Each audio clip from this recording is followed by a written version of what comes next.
السلام علیکم ورحمۃ اللہ وبرکاتہ۔ نحمده ونصلي ونسلم على رسوله الكريم،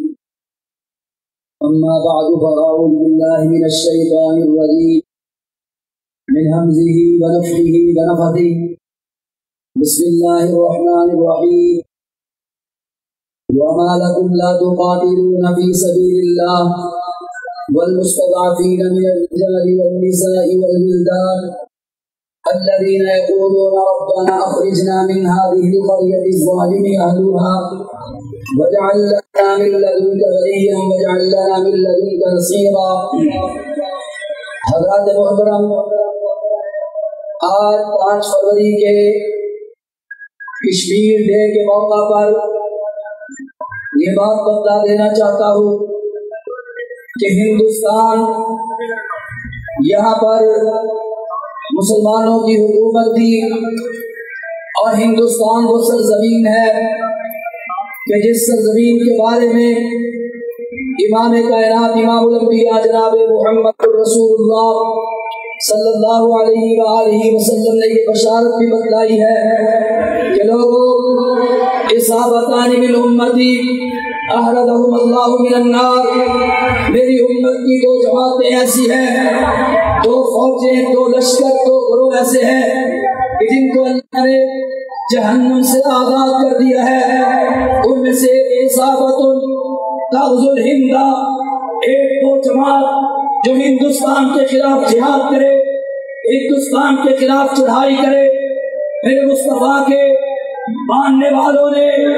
نبی کے غلاموں نے اس بشارت کو سن کے ہندوستان کے خلاف چڑھائیاں کی اور 25 جنرل تاریخ اسلام کے اندر ان کا نام ملتا ہے جو ہندوستان کی سرزمین پہ آئے اور انہوں نے ہندوستان کی سرزمین کو اسلامی قلمرو میں شامل کیا۔ اور پھر محمد ابن قاسم نے اس پوری سرزمین کو جب اسلامی قلمرو میں شامل کیا تو اس وقت سے لے کر انگریز کے آنے تک ہندوستان کے اوپر مسلمانوں کی حکومت تھی۔ میرا دعویٰ یہ ہے کہ نبی کے صحابہ یہاں تشریف لائے، ان کے قدم مبارک پڑے، پھر اسلامی لشکروں نے اس جگہ کو، اس ہندوستان کو فتح کر کے اسلامی سلطنت کے اندر شامل کیا۔ یہ سرزمین صرف پاکستان نہیں، صرف کشمیر نہیں، رب کعبہ کی قسم پورا ہندوستان مسلمانوں کا ہے، ہمارا ہے، ہمارے بڑوں کا ہے۔ ہمارا ہندوستان کے خلاف یہ دعویٰ ہے کہ ہندوستان ہمارا ہے اور ہم ہندوؤں سے چھڑا کے انشاءاللہ پاکستان بنائیں گے۔ اور حضرات محترم، جب انگریز نے پاکستان اور ہندوستان کو تقسیم کیا، ہندوستان کا یہ ارادہ تھا کہ پاکستان کو ایسا لولا لنگڑا بناؤ کہ یہ 2-4 سالوں کے اندر یا تو ٹوٹ جائے یا دوبارہ ہماری گود میں آ گرے۔ اسی لیے انہوں نے ڈنڈی مارتے ہوئے پاکستان کی شارب کشمیر کو ہندوستان کے ساتھ شامل کر دیا۔ ہندوستان کا یہ دعویٰ ہے کہ کشمیر کے مہاراجا نے کشمیر کا الحاق ہندوستان کے ساتھ کیا، حالانکہ تقسیم کا فارمولہ یہ تھا جہاں مسلمان ہوں گے وہ خطہ مسلمانوں کے پاس ہوگا۔ اور اس فارمولے کے تحت کشمیر پاکستان کا حصہ کل بھی تھا،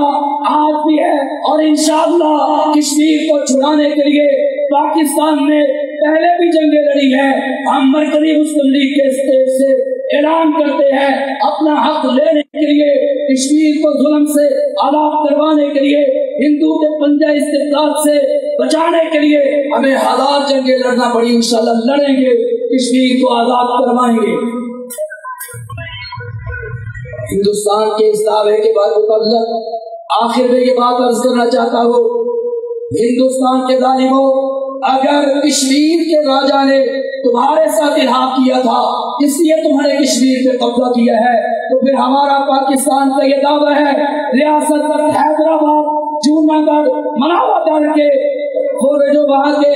ریاست کے والی تھے انہوں نے حیدرآباد کا الحاق پاکستان سے کیا تھا، تم کو حیدرآباد بھی چھوڑنا پڑے گا اور انشاءاللہ کشمیر بھی چھوڑنا پڑے گا اور پورا ہندوستان چھوڑنا پڑے گا۔